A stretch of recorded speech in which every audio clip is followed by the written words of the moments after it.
Nagpagawa ako ng hanging cabinet at saka dito sa kitchen at saka pantry at saka mga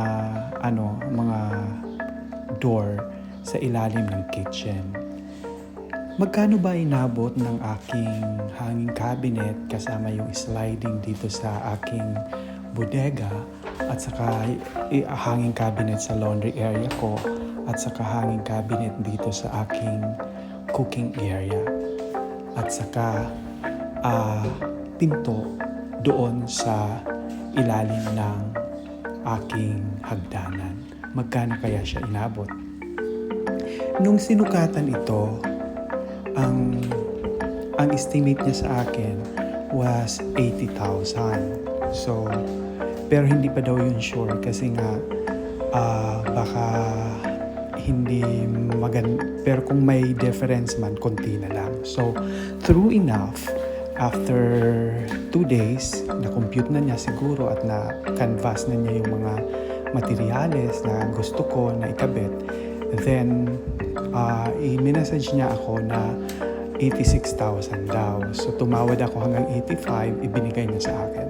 So, lahat-lahat itong hanging cabinet na mayroon ako, yung pantry, ay yung mga pinto sa ilalim ng kitchen at saka sa ilalim ng pintuan at saka yung sliding dito sa bodega ko ay umabot po ng 85,000. Lahat po siya white ang pinili ko dito sa mga hanging cabinet ko sa kitchen kasi gusto ko siya mag-match doon sa aking kulay sa tiles at saka para malinis siya tingnan at maluwag.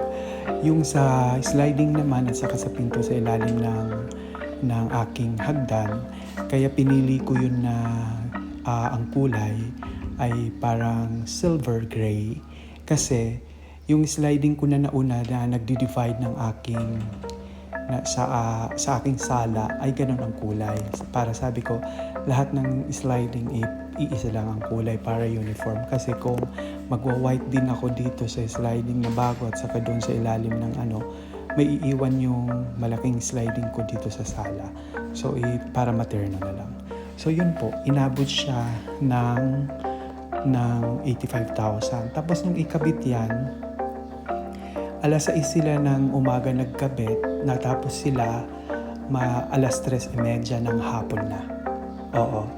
So, ganun katagal siyang ikinabit. Tapos, pa sila? 4 pa sila na nagkakabit. Oo. Wala pang istorbo yan kasi walang mga gamit na as in pagkabit na lang. Kaya siguro na mabilis. Kaya rin nila inagahan kasi sabi nga nila, madami silang ikakabit, baka gabihin sila. Pero at least hanggang 3:30 lang sila nagkabit. Nakaalis sila ng bahay bago mag-5 kasi snack ko pa sila. Yung tanghalian naman, may baon silang tanghalian kasi hindi nga ako marunong magluto. So ayun po. So I don't know kung mahal ang sa akin ang pagka-presyo nito o hindi. Pero nag-canvas na ako nito Nag-canvas ako dito sa malalapit lang sa bahay. Tapos pinapunta ko dito mga 3 ang nag-estimate. Ang estimate nila, yung hanging cabinet lang yun na mahaba. At saka yung pinto sa ilalim, walang pantry, walang sliding, walang hanging cabinet sa laundry area at sa cooking area. 65,000 na ang project nila. Yung isa 68. So naglalaro ng 68, 68, 70 nga yung isa 65, 68, 70 ang kanilang estimate. Wala pang pantry yon, wala pang hanging cabinet yung laundry area at saka cooking area ko. Wala pang sliding at wala pang totally yung lang hanging cabinet sa ilalim ng mga pinto ng ilalim ng lababo. So sabi ko siguro